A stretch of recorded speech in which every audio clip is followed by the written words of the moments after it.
peuple de Dieu, chers membres de Parole de Vie, chrétiens du monde entier, que la paix de Dieu soit avec vous tous. Comme nous tous, vous avez pris connaissance du verdict de culpabilité à l'encontre de notre pasteur, notre père spirituel, le révérend Paul Mukendi. Depuis le début de cette histoire, le révérend Paul Mukendi clame sans relâche son innocence. Sachez que nous continuons de le soutenir, car nous avons tous été témoins de l'injustice qu'il a subie.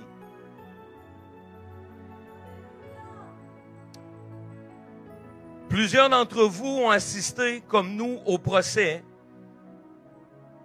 et nous sommes jusqu'à maintenant plongés dans un grand étonnement face au verdict qu'ont donné les jurés.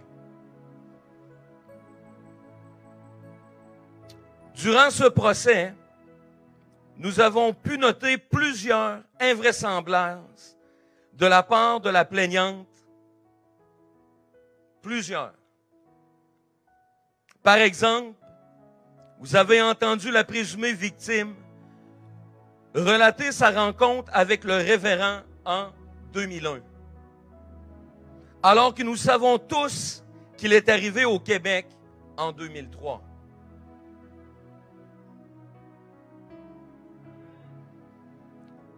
La présumée victime prétend avoir été seule et agressée à plusieurs reprises dans une chambre, pourtant partagée avec une autre personne, fait qu'a reconnu sa propre mère.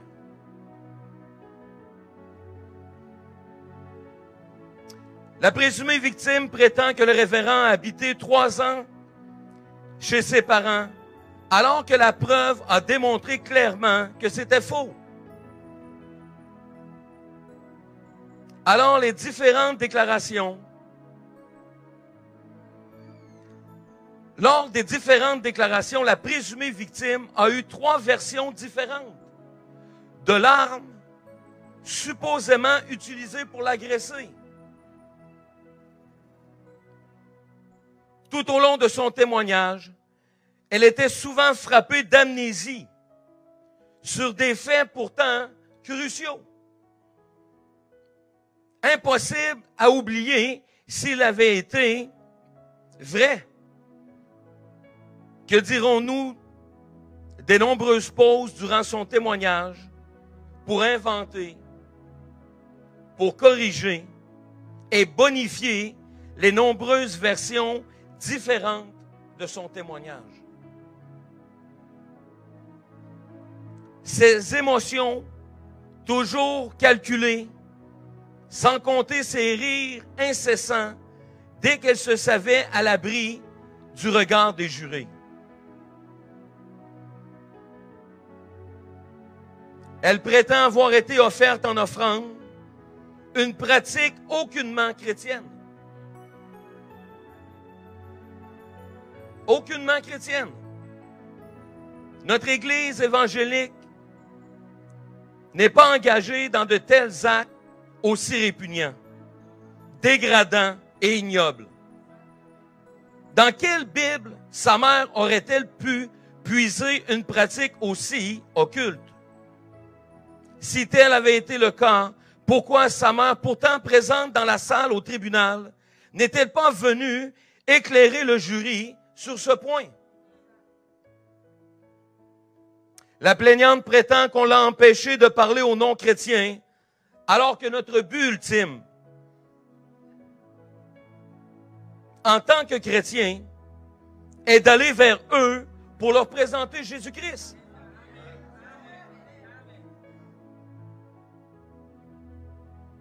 La présumée victime a reçu un généreux soutien financier de la part du couple pastoral et la preuve a bien été démontrée que sa plainte a été déposée peu après que les versements aient cessé pour qu'elle prenne sa vie en main. Ce n'est certainement pas un hasard. Plusieurs autres lacunes entre les différentes déclarations de la présumée victime ont été mises en lumière lors des contre-interrogatoires. Et nous avons constaté que la plaignante a inventé des choses qui n'existent pas et ignoré des choses majeures qui, elles, existent. Les nombreuses contradictions révélées font que nous croyons en l'innocence.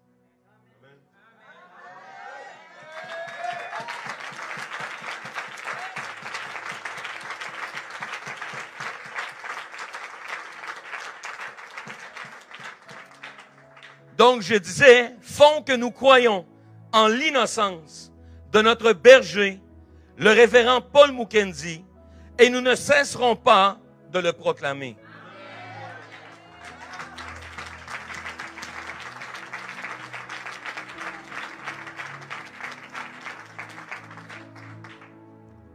On ne saurait passer sous silence la campagne de désinformation, voire même de salissage de certains médias qui sont allés jusqu'à déclarer qu'il y aurait eu d'autres victimes qui n'ont pas été entendues. En aucun cas, les médias n'ont mentionné que leurs témoignages ont été refusés par le juge car réputés irrecevables et non pertinents. Ils ont aussi oublié de mentionner que ce sont des amis de longue date de la plaignante qui ont su comploter pour s'entendre sur certains faits existants. Oui, nous adhérons à la théorie du complot. Il va sans dire que le révérend Mukendi fera appel de son verdict.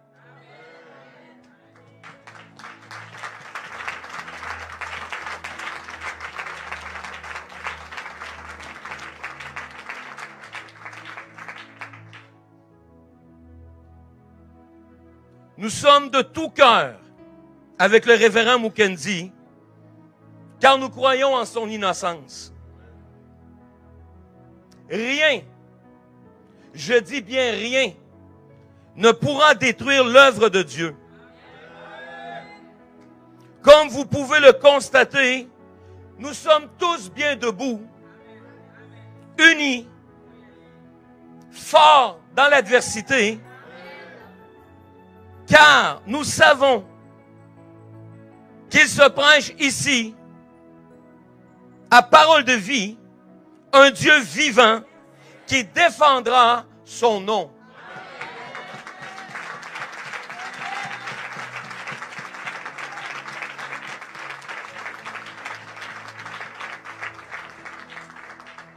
Pour terminer, la Bible dit dans le psaume 27 au verset 3, « Si une armée campait contre moi, mon cœur n'aurait aucune crainte.